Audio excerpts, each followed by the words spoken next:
السلام عليكم حبايبي متابعين مطبخ قمر السيد.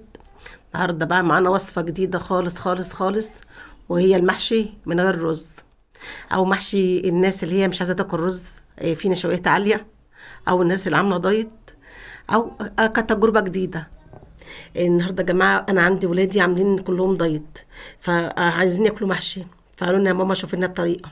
فقعدت الف في دماغي، فقلت البرغل نشوياته قليلة، واشوف واجرب وارد عليكم واقول لكم النتيجه ايه.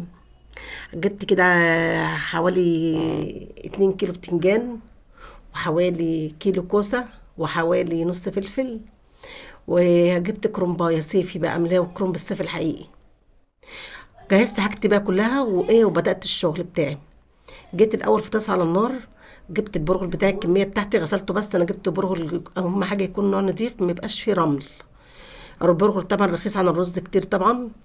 وجبت كده مقدار من الزيت اللي انا هعمل بيه المحشي، وحمرت بيه البرغل زي ما انتم شايفين لحد ما فلفل معايا بالشكل ده، فلفل خالص. نقلب فيه كده، بصوا هو ما خدش وقت، بس انا اتاكدت ان هو فلفل بان معايا بالشكل. وانا بقلبه كده عشان اوريكم اقول لكم ان هو فلفل معايا كده. جيت كده كده حطيته على الصينيه، فردته عشان يبرد تماما، ما ينفعش اشتغل فيه وهو سخن خالص، لازم يبرد خالص خالص. طبعا عايزه احط مكوناتي اشم ريحتها وهي نيه، مش عايزه اشم ريحتها فيها سوا.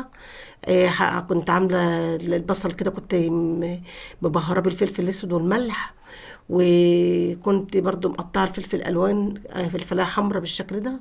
حطيت بهارات فلفل، كمون، كزبره، بابريكا، شويه شطه كده حاميين، مع ان الشطه بتاعتنا كانت حاميه جدا. الشطه اللي انا الفلفل اللي انا حاشياه. الاتنين مع بعض بقى ادوا حمو غير طبيعي. حطيت معلقه هريسه بالشكل ده. طبعا البصل انا كنت حاطه عليه فلفل اسود، وهنا انا كنت عندي شويه لحمه متشوحين حطيتهم. الوصفه دي ممكن تتعمل من غير لحمه خالص، ممكن نعملها بس بمعلقتين لحمه مفرومين، ونستغنى عن اللحوم جنبها، او شوربه او الكلام ده. حطيت كده كام مكعب مرقه دجاج فوريه، وحطيت الملح بتاعي اللي هو الكفايه. قلبت الحاجه في بعضها كده زي ما انتم شايفين. كانت وما ادراكم من الريحه بقى وهي طالعه لي كانت تحفه. بصراحه ربنا ما كنتش مصدقه ان هي تطلع بالجمال ده. وقلبت الحاجه كده تقليب كويس كده، بحيث غيبت طبعا هو مش مفلفل زي الرز. هو مفلفل بس مش زي الرز، يعني انا قلت اوصل كل حاجه ليه كده. بصراحه يا جماعه انا اول مره اعمل الوصفه ديت بصراحه، وما كنتش اعرف انها تطلع معايا جميله كده. قلت كده اقلب بحاجتين في ايدي كده عشان اوصل كل حاجه البصل انا هنا كده بذوق. لقيت طبعا طلعت معايا الرقه جميله قوي، عجبتني. فبقول لهم كده دوقوا، اصدق يعني اصدق نفسي زي ما هم زي ما انا يعني شفت كده يعني، زي ما انا دقت. ما كنتش مصدقه ان البرغل يطلع جميل كده. حطيت كميه الصلصه بتاعتي اللي هي اللي احطها للمحشي، للكميه ديت. انا كنت منشفاها على النار، طماطم مع ضربتها في الخلاط ونشفتها على النار عشان ما تبقاش سايسه معايا. وهنزل بقى كده بالخضار. اخر حاجه كنت حاطه كزبره وشبت وربطه نعناع. وما ادراكوا بقى من جمال النعناع بقى البلدي، طلع معايا الريحه بقى وريحه الخضار، واتغيرت الخلطه دي معايا خالص، وكانت تنفع تستوي على كده. فعلا طلعت جميله قوي قوي قوي. ما كنتش مصدقه بصراحه النتيجه الهائله ديت انها تطلع معايا كده. انا ما والله يا جماعه لو ما كنت مقوره البتنجان وعامله الحاجه لكنت لغيت فكره المحشي، وكنا كنا منها على كده، او كنا كملنا سوا على كده. قلبتهم بقى زي ما انتم شايفين كده. انا قلت ايه، اشغل الفيديو عشان تشوفوني كده وانا يعني بشتغل، عشان خاطر ايه لو حد هيجرب الفكره ديت يبقى فاهم اللي انا اشتغلت فيها ازاي، عشان بس تاخدت اي اخطاء فيها، بس عشان هي مش زي الرز. مسكتها كده عبيتها بالشكل زي ما انتم شايفين. انا كان معايا البتنجان ده كنت جايباه معايا من طنط بقى، البتنجان فلاحي على اصوله بقى بصراحه. كل الحاجة بصراحة اليومين دول جميلة. هنا بقى أنا جبت الطاجن بتاعي، وفرشت فيه فرشة كده من كان تقوير الكوسة والكلام ده. والخضار اللي كان طالع معايا في العروق، عروق الخضار يعني قطعتهم على بعض وعملتهم كده. قلت بقى على بال ما أعبي، قلت أعلق على الفراخ علشان خاطر أشتغل بسرعة. قدحت كده ما دلقت سمنة بلدي، ورميت فيها كده الفراخ البلدي، ورميت عليهم اللي أنا كنت مبهرهم بالفلفل الأسود والملح والبصل.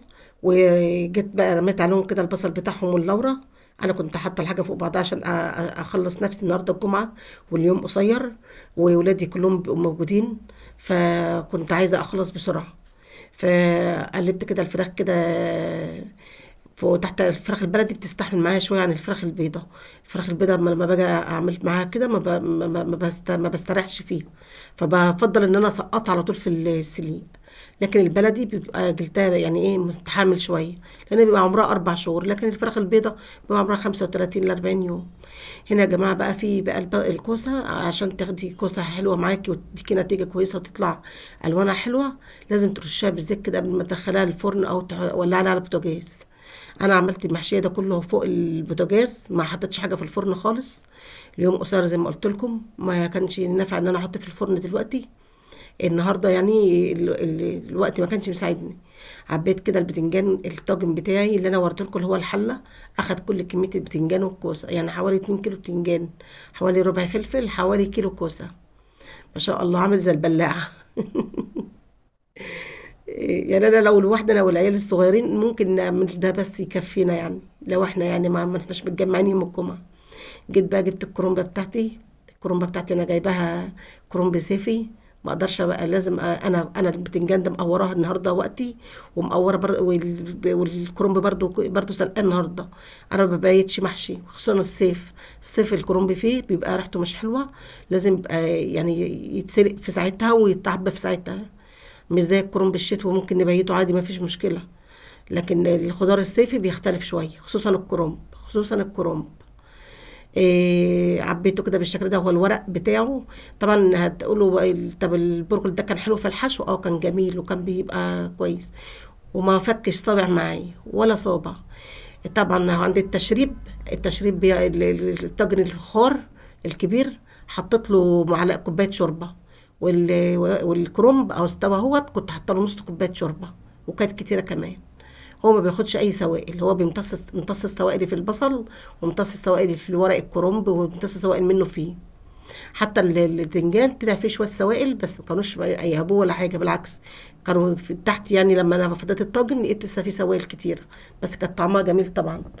بصوا يا جماعه، المحشي ده مش قادره احكي لكم عليه، فوق الرائع، فوق الرائع. انا اسفه المقطع اتكرر معايا مرتين، انا هنا كده بشرب المحشي اهوت. زي ما انتم شايفين كده، يعني كنت جايبه حوالي كوبايتين شوربه، انا ما حطيتش اكتر منهم. حطيت كوبايه للكرنب، وحطيت كوبايه للبتنجان، مفيش اكتر منهم. هنا كده المحشي طلع معايا اهوت. المقطع ده اتكرر معايا، انا اسفه مرتين. إيه انا كده بوريكم المنظر، شكل المحشي وهو طالع، شكله والله العظيم تحفه ويفرح، وما في صابع فك ولا صابع كده ولا كده ولا كده، كله طالع جميل. ما هو الا ان الفخار بيسوي الحاجه بزياده، بيطلعها جميله، بيطلعها دايبه، بيطلعها لونها جميل، بيطلعها لها نفس مختلف طبعا. مختلفه خالص. حتى البتنجان طلع لي، بصوا شوفوا الجمال بقى، مش قادره اقول لكم يعني على الجمال. تحفه، تحفة بمعنى تحفة، والله طعمه بقى، أنا مش قادرة أقول لكم المحشي ده كان طعمه إيه النهاردة. طعمه جميل طبعا. الناس اللي بتخسس تقدر تاكل محشي كده بالشكل ده براحتها خالص، وبأي كمية، وما فيش أي مشكلة. والناس برضو اللي مش عايزة برضو وزنها يزيد برضو ممكن يستعملوه. أنا برضو مش بقول هو ده برضو يعني نمرة واحد على على الرز، على المحشي الرز، لا طبعا أنا مش بقول هو نمرة واحد، بس هو بديل، وبرضو موفر للناس اللي عايزة توفر. برضو انا البرغل مش غالي، لكن الرز طبعا اعلى منه. فلو مثلا حد بيحب ناكل محاشي مثلا زينا كده، وعايز مثلا يوفر في كميه الرز، ممكن يشتغل كده مره برغل ومره رز. وناس نفس الكلام، الناس اللي بتخسس والناس اللي خايفه على اوزانها وشايفين الجمال بقى، وشايفين الصينيه بتتكلم عن نفسها. بوريكم هنا قعده القعده بتاعت الطاجن طالعه نضيفه زي ما هي جميله، ولا خد سوى زياده ولا اي حاجه. زي ما انتم شايفين كده الاكل كله طالع دايب فوق الممتاز، والله العظيم. والله بكل امانه يا جماعه، انا ما اطلع اتكلم عن اي حاجه ما تكونش يعني طلعت معايا نمره واحد مثلا، لا، انا ما اقدرش اخدع حد ولا كده. المحشي ده مش هتنسوا جماله، واكيد هتكرروه تاني في حاجه، يعني اللي هيعملوا مره هيدنوا يتكرروا على طول. بصوا بقى، انا هنا بقى بفتح وبوريكم شكله. انا طبعا بحب الافتكاسات، على رأي ما حد قالها عليا قبل كده، وبحب كده اخد الجديد واشتغل واجرب واشوف النتيجة. ولو كانت النتيجة طلعت مش حلوة كنت هطلع واقول مش حلوة، ومحدش يجربها ولا يخسر حاجته. لكن طلعت النتيجة معايا جميلة. وزي ما انتوا شايفين كده، وطلع البرغل مفلفل، واللحم المفرومة جوه منه باينة قوي، وطعمها جميل جدا جدا جدا من لأبعد ما تتخيلوا. وهنا كنت محمرة برضو الفراخ بتاعتي في الفرن، ما كنتش قادرة عشان انا عندي مشكلة في عيني، إيه عينيا ورمة زي ما انتوا شايفين، فما كنتش قادرة اقف على النار اكتر من كده. فحطيت الفراخ في صينية كده زي ما انتوا شايفين، وحطيتها في الجري تحت الجريلا. كنتش قادرة، مع ان الفراخ البلدي الاحسن لها انها تتحمر، يعني الافضل لها تتحمر. وكان في ملوخية برضو عملتها برضو مع نفسي، ما كنتش قادرة اقف قدام النار واصور. بقول لكم اهو طعم المحشي جميل، بقول لكم بصوا يستاهل الف لايك، مش لايك واحد. وكالعادة بقى مش قادرة اقول لكم بقى، اشوفكم في فيديو جديد. ويا رب الوصفة النهاردة تعجبكم، ويا رب تجربوها وتاكلوها في الهنا ان شاء الله. والله وصفة جميلة جدا جدا جدا، وبكوباية برغل واحدة او كوبايتين تقدري تعملي بيها وليمة محشي، وهتوفر معاكي كتير. يلا بقى يا جماعة، اشوفكم على خير ان شاء الله.